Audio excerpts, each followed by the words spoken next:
Mr. Boy Abunda, bakit nga ba tila napanganga sa interview na naganap with Mr. David Licauco? And now, ito na pag-usapan natin kasi pinag-uusapan po sa buong social media platform ang katatapos lang na interview ni Mr.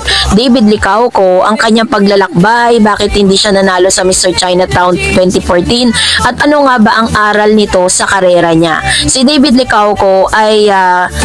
Alexander C. Licauco ay isang kilalang aktor, modelo at negosyante sa industriya ng showbiz sa Pilipinas.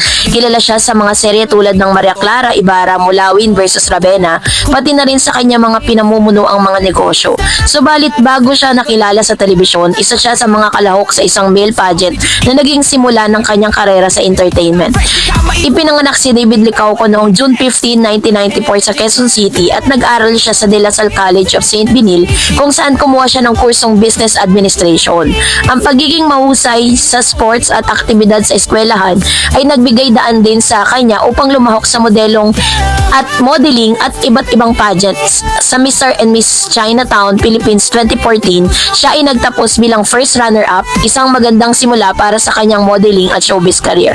Bago pa siya pumasok sa showbiz, lumahok siya sa ilang modeling gigs at campus events. Ito ang nagsilbing stepping stone niya patungo sa mas malawak na oportunidad sa telebisyon at pagmumodelo. Sa paglipas ng panahon, hindi lamang ang kagwapo ang nagdala sa kanya sa tuktok, kundi pati ang tiyaga, disiplina at pagnanais na mag-aral at umunlad. Sa isang bagong panayam sa Fast Talk with Boy Abunda, inalala ni David Licauco ang kanyang karanasan. So, sabi niya dito, si Mr. Chinatown 2014, ayon sa kanya, ay naniniwala siya na siya ay nanalo dahil sa nakuha niyang mga special awards at ganda ng kanyang performance. Nang hindi siya manalo, naging first runner-up, nagtanong siya sa mga judge kung bakit hindi siya nanalo. Sinabi sa kanya na bagamat mabuti ang kanyang sagot at presentasyon, kalahati lamang ng puntos ang kanyang nakuha sa activities at pagiging aktibo sa mga task noong kompetisyon, kaya mas mataas ang marka ng nanalo na mas aktibo sa lahat. Ang pagnanasang manalo ay natural sa mga kalahok upang anumang kompetisyon. Higit sa lahat, lalo pa nagpag ito ay may kinalaman sarili mong pagkakakilalan at ambisyon. Ngunit sa pagiging first runner-up, nagbigay ito kay David Licauco ng isang malalim na aral. Hindi sapat ang kagwapuhan at magandang pagpapakita. Kailangan ding maging aktibo at masigasig sa lahat ng aspeto ng kompetisyon. Hindi niya itinago na may konting sama ng loob na siya ay nanalo, pero mas pinili niyang tignan ito bilang isang oportunidad upang ma-improve at lumago. Ito ang nag-udyok sa kanya na mas maging aktibo sa public appearances at kanyang pag-aartista sa hinaharap. Ito yung mga bagay na hindi po inilalabas ni Mr. David Licauco, pero for the first time, talagang inilabas nito sa kanyang interview. Bakit hindi siya nanalo? Hindi lang ito sa pinakagwapuan. Marami ang naniniwala nung una na dahil sa kagwapuan at magandang pangangatawan ay dapat na siyang manalo sa pageant. Subalit, kung susuriin ang dynamics ng pageant na yun, hindi lamang itsura at initial na presentasyon ng basihan ng pagkapanalo. Ang isang pageant ay kadalasang may iba pang bahagi tulad ng camaraderie sa activities, pagiging aktibo sa mga task, komunikasyon at overall package ng kandidatong ipinapakita sa buong kompetisyon.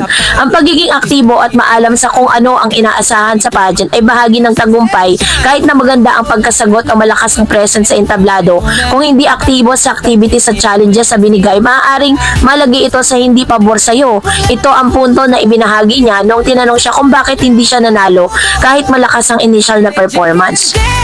Mahigit 10 taon na nang makalipas nang sumali si David Licauco sa Mr. Chinatown, ngunit ang karanasan na yon ay nagtulak sa kanya patungo sa modeling at telebisyon. Bilang first runner-up agad siyang napansin at napasok sa fashion show magazine covers at sa huli ay naging sa acting world. Kung hindi dahil sa pageant na yon, maaaring ibang landas ang tahak niya. Marahil magiging full-time student businessman muna siya bago siya nakapasok sa showbiz. Ngunit dahil dito, nabuksan ang pinto ng mga opportunities na nagdala sa kanya sa mga project sa ABS-CBN at sa GMA Network, kung saan siya naging bahagi ng mga serye tulad ng Mulawin, Ravenna, Sa Piling ni Nanay, Maria Clara at Ibarra at iba pa.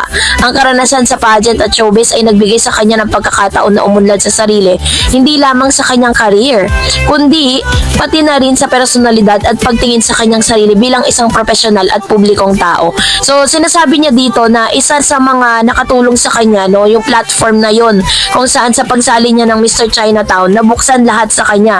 Akala niya is magiging businessman lang siya. Hindi niya inaasahan na makakapasok siya sa mundo ng showbiz. Hindi lamang sa acting nagtamo ng tagumpay si Licauco, pati na rin sa negosyo. Nagbahagi siya na dati na para sa kanya, hindi sapat ang pagiging artista. Kailangan din magkaroon siya ng iba pang pinagkukuhanan ng kita. Kaya nagnegosyo siya, nagpatayo ng food ventures tulad ng Kuya Korea at Sobra Comfort Food at iba pang mga negosyo na nagpapakita sa kanya ng pagiging entrepreneur. Noong 2025, inamin niya na kumikita siya ng halos 50 million kada taon sa kombinasyon ng kanyang showbiz career at negosyo. Sa isang malaking achievement para sa isang artista noong una, ay tinitignan lamang bilang pretty boy sa industriya, no? Pero grabe po yung niya, ang yaman na nito ni David Licauco, ha. So, ang kasaysayan ni David Licauco sa Mr. Chinatown 2014 ay hindi lamang simpleng kwento ng pagkapanalo o pagkatalo. Ito ay isang paalala niya sa buhay na hindi sapat ang itsura o mga unang impresyon. Kailangan din may sipag, tiyaga at aktibong pagpapakita ng kakayahan sa lahat ng pagsubok na ibinibigay sa iyo. Ang pageant na yon ay parang microcosm ng personal at professional na buhay niya. So, doon niya po kasi talaga nasimulan lahat eh. Ang hindi pagkapanalo ni David ay maaaring isang setback noong una, pero naging daan ito para lumaki ang kanyang pananaw at determinasyon sa buhay. Sa halip na sumuko, ginamit niya yon bilang motivation upang i-improve ang sarili sa napiling career path. Kung titignan sa mas malawak na perspektibo, ang paghihirap at pagkatalo ay bahagi ng landas patungo sa tagumpay. So, dahil din po doon nakilala niya, kaya pala napasok siya at biglang lumabas siya sa Maria Clara at Ibarra, di ba? If you remember, that's the first time na sila po ay nagkasama ni Miss Barbie Fortesa sa nasabing serye. At doon na po nagsimula ang karera ni Mr. David Licauco. Kaya malaki din ang pasasalamat niya doon po sa pageant na yun, kasi talagang nabuksan ang lahat ng opportunity sa kanyang buhay. Kaya naman yun ang ilan sa mga pag-amin niya, no, na kahit hindi pala siya ang champion, first runner-up lang siya, pero siya yung nabigyan ng chance na talagang umalagwa yung career. Sa pagkakabasa ko po ng article is ang talagang nanalo ay si Ayon Perez, yung jowa ngayon ni Vice Ganda.